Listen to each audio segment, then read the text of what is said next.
This lesson is on classifying quadrilaterals. It's the first section in a chapter about quadrilaterals. We are going to classify quadrilaterals based on the number of parallel sides that they have. There are three major categories. There are parallelograms, there are trapezoids, and there are trapeziums. Some books call them kites. Parallelograms, all parallelograms have two pairs of parallel sides. Trapezoids have one pair of parallel sides, while kites or trapeziums have no pairs of parallel sides. By definition, a parallelogram is a quadrilateral with exactly two pairs of parallel sides. That's what makes it a parallelogram. A rhombus, a rectangle, and a square, if you'll notice, by definition, they assume that they are parallelograms. It's part of their definition.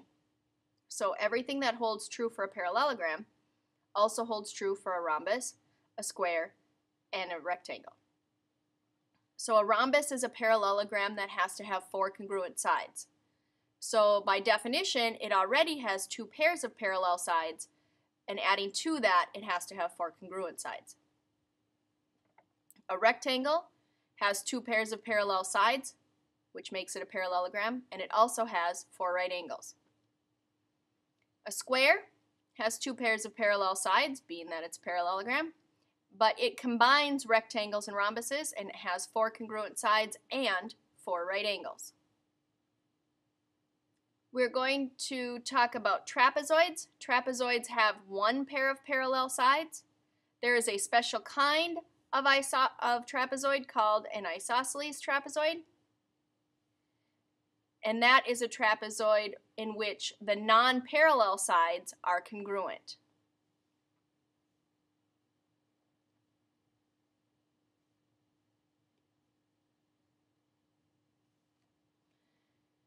It's a nice way to show how these are all organized by doing this graphic organizer.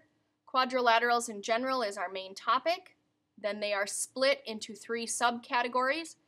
Zero parallel sides is everything from this arrow. One pair of parallel sides is everything in this arrow. And then two pairs of parallel sides is everything in this arrow.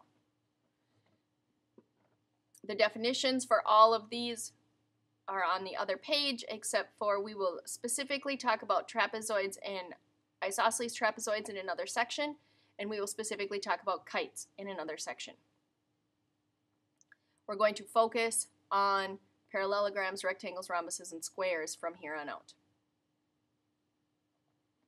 Classifying on a coordinate grid, you can eye them up for the most part and just use your common sense and problem-solving skills to find the answer. If you cannot just look at the shape and know what it is, you might have to be more specific and use slope to determine if lines are parallel or perpendicular. And you may have to use the distance formula specifically to find out if the sides are the same length.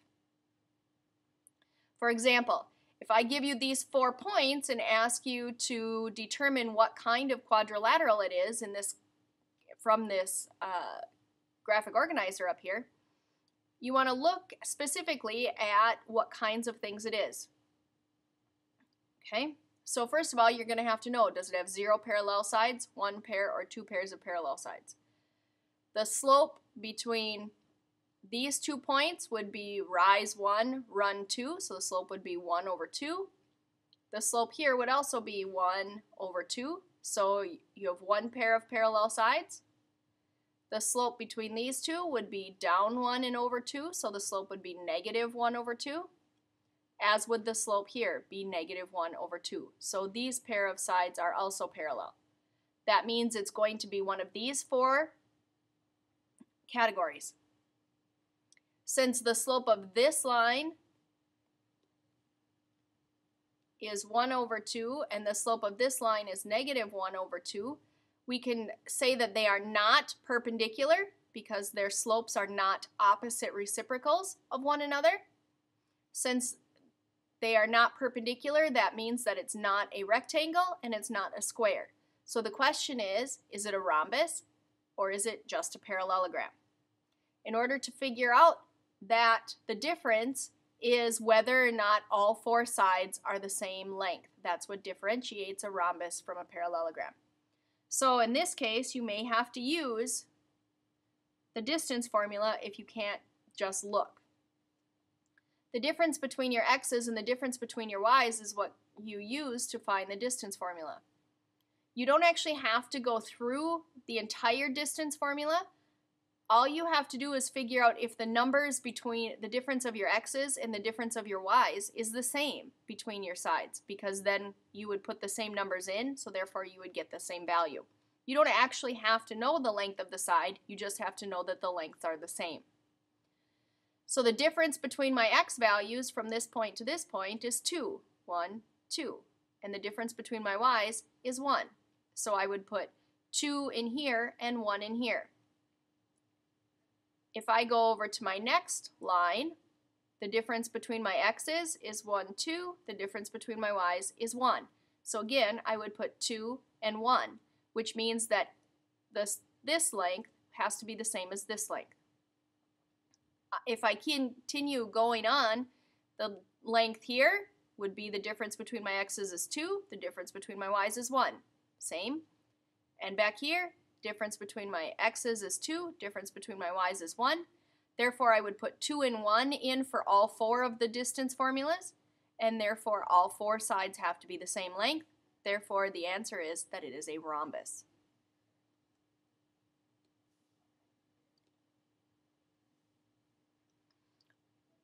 In an example where I may give you what the shape is, and then you have to use the characteristics of that shape to find missing values. In this example, it says find the value of x and y for the rhombus. That means that since it's a rhombus, I know all four sides are the same length.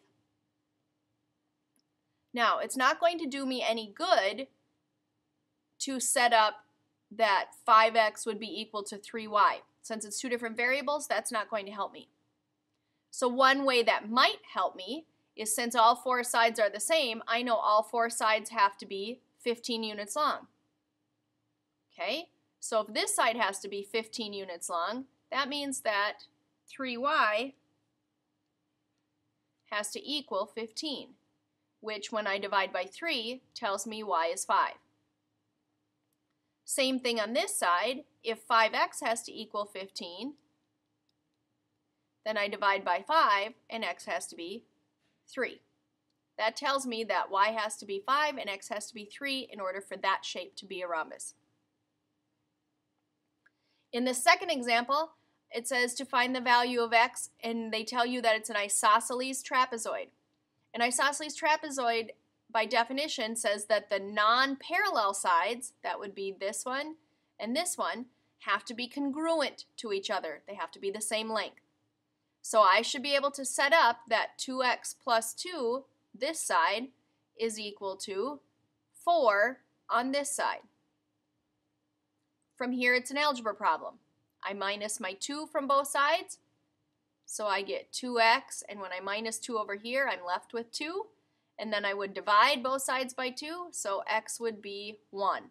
So to find the value of x, I set the two sides equal to each other and solve down for 1.